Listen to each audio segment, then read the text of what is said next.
So let's say I would like to create a new discussion forum here in my module content area.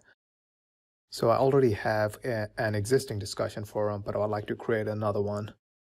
To do that, I would turn on my edit mode, hover over tools, click on discussion board. It's going to give me the option to link to the discussion board page, and that is where all the discussion forums reside. Or I can select an existing discussion forum.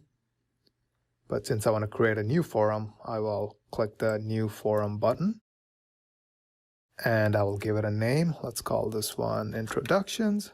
Then I'm going to add the description to the forums, and it gives me the options of making it available to the student. I'll say yes.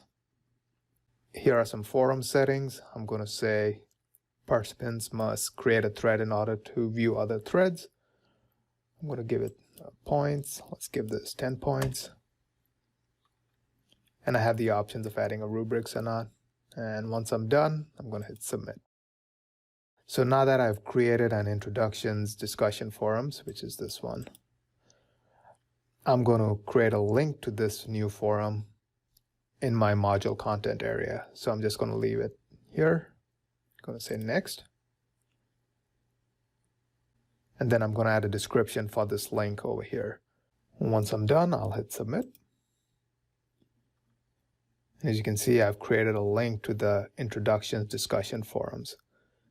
So once again, all of your discussion forums reside in the discussion forums area. And what you have here are actual links to the discussion forums. And that is how you create a new discussion forums in the module content area in Blackboard.